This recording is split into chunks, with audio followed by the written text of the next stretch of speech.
So today we'll talk about what is the use of else in loop.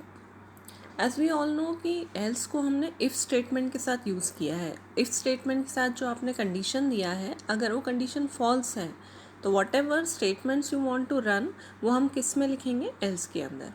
But now we can see here how to use else in the loop.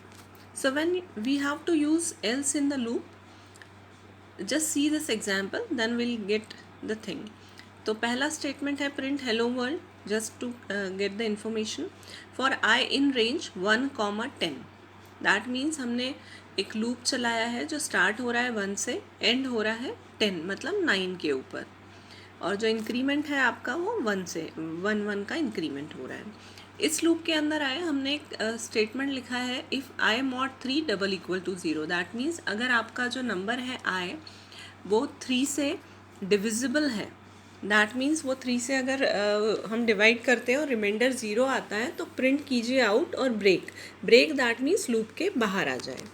ठीक है, loop के बाहर हमने एक else लिखा है, यहाँ पर एक स्टेटमेंट और लिख दिया मैंने लूप के बाहर कि print and I am using here double quotes out of loop. तो ये जो स्टेटमेंट है हमारा ये बताएगा कि हम लूप के बाहर आ गए हैं. बट अगर ऐसा नहीं होता है तो प्रिंट करो इन आई. मतलब अगर ये स्टेटमेंट आपका ट्रू नहीं होता है तो हमें सिंपली क्या प्रिंट करना है, इंट आई एल्स. अब ये जो एल्स मैंने यूज़ किया है यहाँ पे ये फॉर लूप का है, तो जो फॉर लूप का एल्स है इसमें हम प्रिंट कर रहे हैं इन एल्स, और यहाँ पर मैं लिख देती हूँ इन एल्स ऑफ फॉर लूप. ठीक है, नाउ इसको हमने रन किया, रन हेलो वर्ल्ड इन 1 और इन 2. जैसे ही आई का वैल्यू 3 हुआ हम आउट और फिर आउट ऑफ द लूप में आ गए.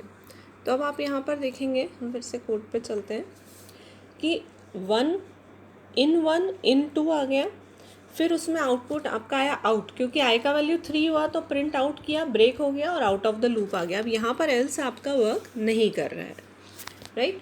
अब इसी को मैंने थोड़ा सा चेंज किया और ये जो ब्रेक स्टेटमेंट है इसको हटा दिया, ओनली रन किया, रन. अब हम देखेंगे 1 और 2, जैसे ही 3 आया था तो आउट, क्योंकि आपने वहाँ पर आउट लिखा है, फिर 3 4 5 6 आया तो आउट, 9 आया तो आउट. अब यहाँ पर आपका एल्स भी चल रहा है, else of for loop and out of the loop.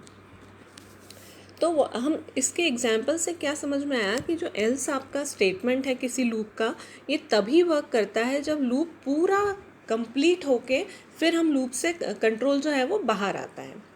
That means अगर आपने लूप दिया है 1,10, मतलब जब आई का वैल्यू आपका जब तक कंप्लीट नहीं हो जाता, 10 तक नहीं आ जाता, तब तक ये लूप आपका रन होता है और उसी के बाद ये एल्स चलेगा. बट जब हमने ब्रेक यूज़ किया था, मतलब आप लूप के बीच में से कहीं बाहर आ जाते हैं, लूप को पूरा कंप्लीट नहीं करते हैं एंडिंग पॉइंट तक, तो एल्स स्टेटमेंट वर्क नहीं करेगा.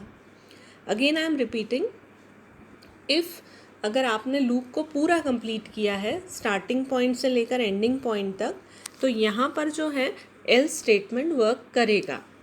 पर अगर आप लूप के बीच में से बाहर आ गए हैं, किसी पर्टिकुलर कंडीशन के कारण आप लूप में से ब्रेक कर दिए हैं, तो उस एल्स स्टेटमेंट यहाँ पर वर्क नहीं करेगा. So this is the use of else loop, else in loop. You can use this else in for loop also and while loop also.